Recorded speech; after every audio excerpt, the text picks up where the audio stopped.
Welcome back to the Modern Oxford podcast, where we talk about education, opportunities, and helping families shape a brighter future to studying abroad. I'm Sonia, and I'll be your host for today. Today, we'll be doing something exciting where we ask our able CEO to educate us with more options of what parents ask on our day-to-day challenges with studying abroad. With me, we have Richard Morgan, CEO, Morgan Oxford Education.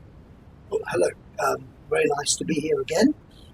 Looking forward to being grilled by Sonia today. I'm excited about these opportunities, and we have the opportunity of asking you genuine questions parents ask us on day-to-day challenges with students studying abroad. So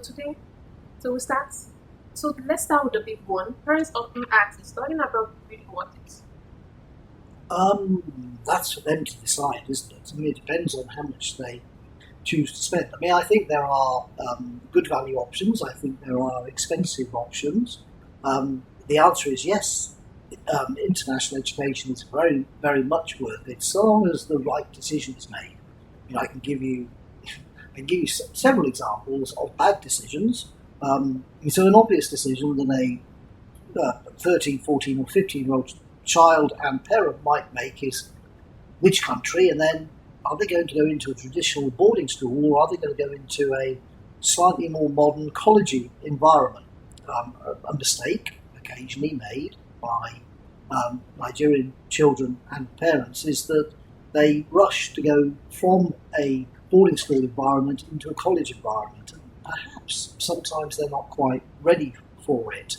The difference, a traditional boarding school environment, you start at 8 o'clock in the morning, you finish at 8 o'clock at night, you are heavily supervised and organised during that 12-hour period, and every minute and every hour of your day is absolutely utilised. You perhaps start by going to church, having breakfast, having lessons, going to sport and drama, and maybe do some homework, and then you go to bed.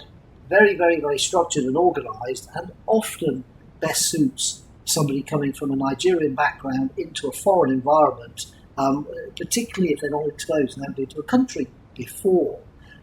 Take, if you like, by contrast, a college environment where they go into a college, they don't wear a school uniform, they don't have such a structured day, they go into, let's call them lectures rather than lessons, and when they're not in those lectures or lessons, they don't need to be in the classroom.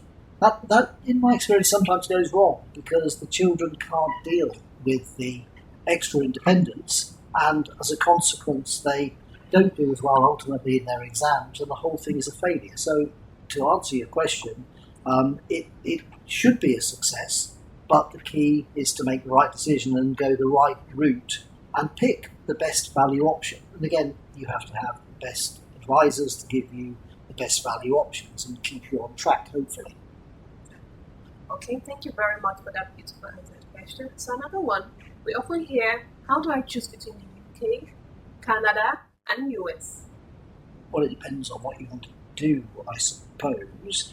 There are different price points at the moment. Right now, the UK is expensive because the British government have just added 20% VAT onto private school fees. That is making things very difficult for British schools and colleges. The other thing is that British schools and colleges don't have very much ability to negotiate their fees downwards. American schools, and to a lesser extent Canadian schools, have a much greater ability to negotiate downwards. It's not unusual for a top Canadian or American school to have a price of X, but actually the real fee to Nigerian students can be 50% or even 60 or 70% of that. Those schools want diversity. They're looking for African students, and again, we tend to be the people that know the schools that are actually looking for students. The UK, however, on the other hand, does have its strengths. If you have a boy that wants to play football and at the same time get a good education, I'm an Englishman, why would you go to America to play football? Because the Americans don't know how to play football. Obviously, the Premier League is the best league in the world, and you want your child to go to a British boarding school that maybe is linked up with the Manchester City Soccer Academy, or is linked up with the West Ham Soccer Academy, or is linked up with the, dare I say, French PSG Soccer Academy. And there are schools in the UK that are linked up to all three of those and to several others as well. So the answer to the question really depends on the course the child wants to study and where they actually end up and what ultimately want to end up being. Okay, thank you very much for that question again. So we also have safety is a big concern for Nigerian parents, as you know. So how do you assure them that their child is safe when they're there? Well, that's pastoral care, isn't it? I mean, I touched on that a little bit in the answer to the first question. Pastoral care is absolutely vital. It's a really difficult area at the moment because you have to weigh up pastoral care against expenditure. The cheaper options tend to have less pastoral care. And at the moment, with the economy as it is in Nigeria, there's a natural leaning by parents to want to go down the route that is the cheapest route. So again, I'll give you some examples. It's back to the college versus the school. The school, traditional boarding school, will give the best pastoral care. I mean, the child is looked after in a school environment with fellow classmates of the same age, with very strict rules and regulations as to when they can be in and when they can be out and what they can do and what they can't do. And that's pastorally going to be probably the safest environment. But there are other environments where there are options of 16-year-olds being able to go to foundation programs on university campuses. Is that wise? Let's take the example of a 16-year-old Muslim girl who's never been away from home.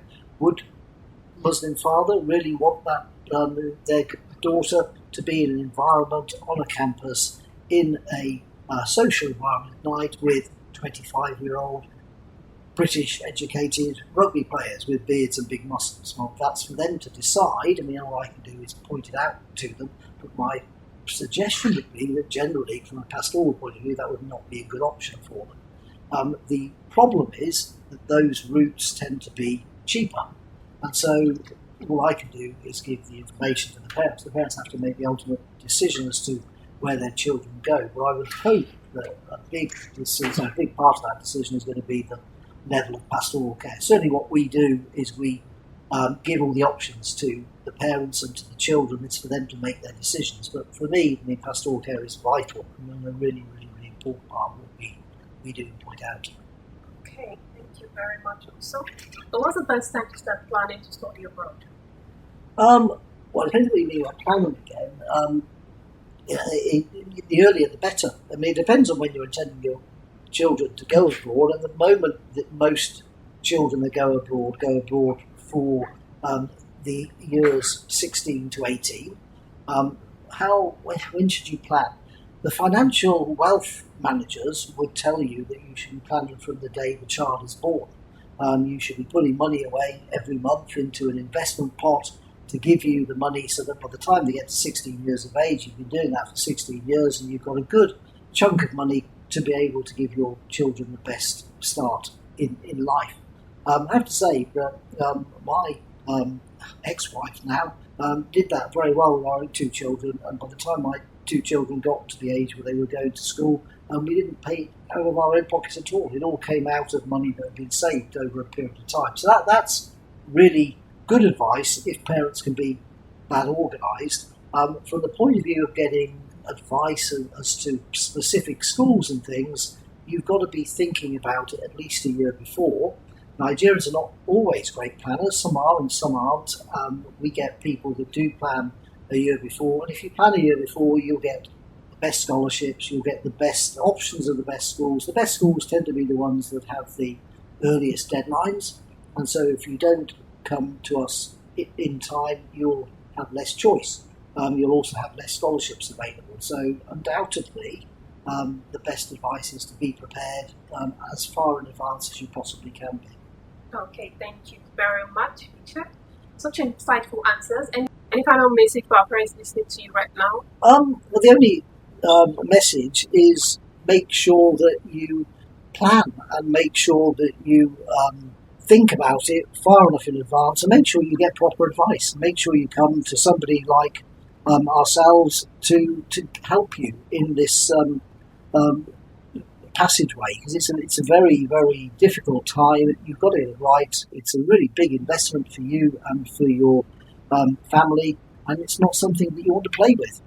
Thank you very much, Beautifully Said. Thank you for joining us so much today, Mr. Richard. We'll see you next time. And to our listeners, if you'd like to pick with our counselors, you will learn to visit us. You can also check our website page at Morgan Oxford on TikTok, Instagram, Facebook, and as well you can follow our Instagram handle or chat us on WhatsApp. Until then, till next time, stay tuned in. Morgan Oxford, your pathway to international education. Thank you.